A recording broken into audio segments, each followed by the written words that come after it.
Hezbollah प्रमुख Hassan Nasrallah की मौत के बाद ईरान लगातार धमकी दे रहा था कि वो इजराइल से इसका बदला जरूर लेगा, लेकिन किसी को ये नहीं पता था कि ईरान इजराइल पर हमला कब करेगा।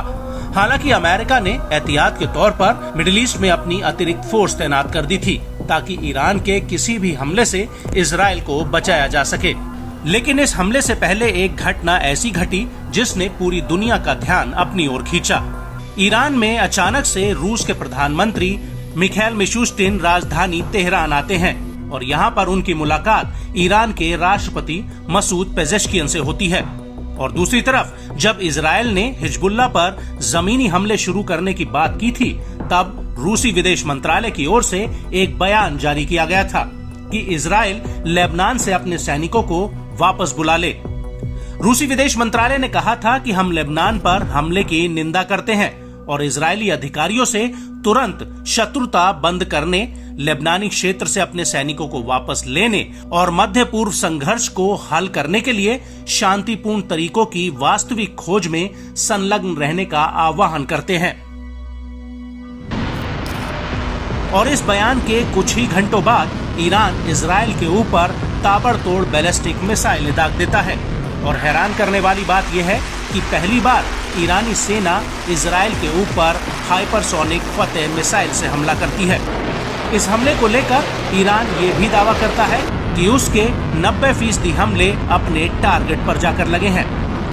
दरअसल हम रूस का जिक्र यहाँ इसलिए कर रहे हैं क्योंकि पिछले एक साल में रूस और ईरान के बीच की नजदीकियां काफी बढ़ी हैं और दोनों ही ओर से एक दूसरे को हथियारों की सप्लाई बदस्तूर जारी है, जिस बात पर कई बार पश्चिमी देश चिंता जता चुके हैं और इसी कारण ईरान और रूस पर कई तरह के आर्थिक प्रतिबंध लगाए हैं।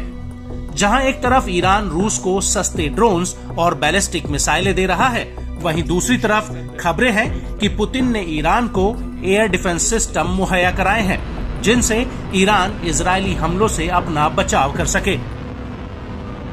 और इस ईरानी हमले की बात करें तो रिपोर्ट्स के मुताबिक ईरान ने इजराइल के ऊपर 180 से ज्यादा मिसाइलें दागी जो जॉर्डन होते हुए इजरायली एयर स्पेस में जा घुसी। लेकिन इजराइल के अनुसार इनमें से अधिकतर मिसाइलों को इजरायली एयर डिफेंस सिस्टम ने हवा में ही मार गिराया। वहीं अमेरिकी रक्षा मंत्रालय पेंटागन ने भी कहा कि अमेरिकी युद्धपोत ने दर्जनों मिसाइलों को गिरा दिया जो इजराइल की तरफ बढ़ रही थी। वहीं इन हमलों को लेकर ईरान के राष्ट्रपति पेजेश्कियन ने एक सोशल मीडिया पोस्ट में कहा कि ये हमारी क्षमता का एक हिस्सा है, ईरान के साथ टक्कर न ले। वहीं एक ईरानी अधिकारी ने न्यूज एजेंसी रॉयटर्स को बताया कि इजराइल पर हमले का आदेश supreme leader Ayatollah Ali Khamenei ने जारी किया था, जो अभी किसी सीक्रेट जगह पर हैं। आपको बता दें कि ईरान ने इजराइल से दो टूक कहा है कि अगर उसने ईरानी हमले का जवाब देने की जरूरत की तो और ज्यादा कुचलने वाला जवाब दिया जाएगा।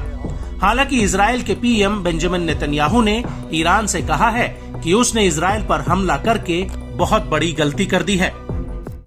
איראן עשתה הערב טעות גדולה, והיא תשלם על כך. המשטר באיראן לא מבין את נחישותנו להגן על עצמנו ואת נחישותנו לגמול לאויבינו. סינואר ודף לא הבינו זאת, נסראללה ומוחסן לא הבינו זאת, וכנראה יש בטהרן אלה שלא מבינים זאת. הם יבינו. נעמוד בכלל שקבענו. מי שתוקף אותנו, אנחנו תוקפים אותו. आपको बता दें कि जिस वक्त ये हमला हो रहा था उस वक्त अमेरिकी राष्ट्रपति जो बाइडेन और उपराष्ट्रपति कमला हैरिस इस पूरी घटना की मॉनिटरिंग कर रहे थे।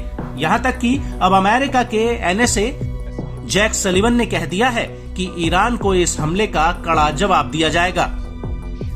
We are proud of the actions that we've taken alongside Israel to protect and defend Israel. We have made clear that there will be consequences, severe consequences for this attack, and we will work with Israel to make that the case. वहीं संयुक्त राष्ट्र में Israel के राजदूत Danny Danon ने कहा कि Iran को जल्द ही अपने किए का एहसास होगा। इजराइल बहुत जल्द ही कार्रवाई करेगा।